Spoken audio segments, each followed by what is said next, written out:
Salut, ici Philippe Michaud pour le blog Branché de Best Buy. Si vous aimez les produits Dyson, je suis persuadé que vous allez tomber amoureux du Dyson 360i. Ça, c'est un aspirateur robot vraiment cool. Dans les prochaines minutes, je vous montre d'ailleurs un peu comment il fonctionne. Alors voilà le Dyson 360i sur sa station de recharge que j'ai branché ici, vous pouvez voir. Donc, grosso modo, on retrouve deux modes de nettoyage. Le premier, c'est le mode de recharge automatique. En fait, c'est que le Dyson va nettoyer toutes les surfaces accessibles, puis il va se recharger à la station lorsque nécessaire. Et puis, le deuxième mode, en fait, c'est qu'on place le robot n'importe où dans une pièce, et puis il va nettoyer toute la surface accessible qu'il peut atteindre avec une seule charge, et puis il va retourner à son point de départ et se mettre hors tension.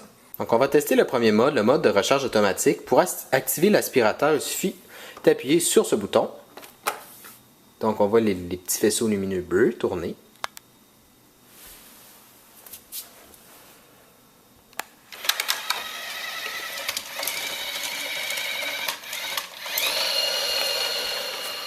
Comme vous pouvez le voir sur le dessus, au milieu de l'appareil, on retrouve une caméra qui filme à 360 degrés et à 30 images par seconde.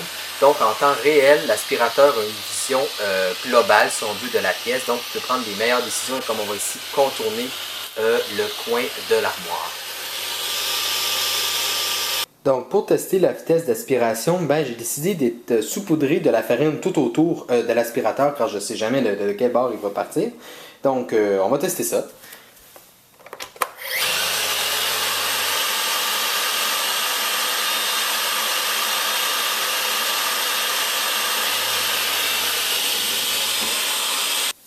Donc voilà une vue plus près du Dyson.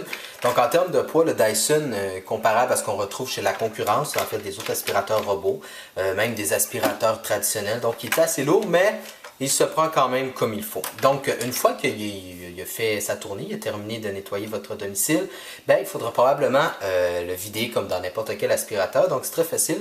Vous appuyez sur ce petit bouton-là et puis voilà.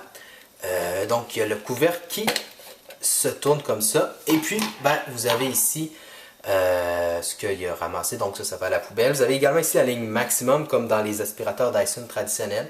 Donc moi je dis qu'il y a assez d'espace pour une ou deux utilisations en fonction de la superficie de votre domicile. Donc vous videz ça à la poubelle et puis quand c'est vide, il suffit de retourner ça. Et puis, vous voyez ici la lumière est rouge, ça veut dire que justement ça a été enlevé. Et puis, vous le remettez, c'est comme ça. Et c'est fait. Aussi, il est bon de noter qu'à l'arrière, en arrière du Dyson, on retrouve donc cette petite brosse-là, vous allez voir des espèces de fils rouges et de fils noirs. Donc ça, c'est parfait autant pour des surfaces comme la céramique, tout ça, que pour le tapis. Donc c'est le seul aspirateur à être doté de cette espèce de brosse-là. Vous avez ici les espèces de chenilles qui lui permettent de bien rouler. On l'a vu tantôt dans la vidéo. Voilà, j'espère que vous avez apprécié cette vidéo. Et si vous avez besoin d'informations supplémentaires, vous pouvez lire ma critique complète sur le blog Branché de Best Buy. C'était Philippe Michaud, merci et à la prochaine!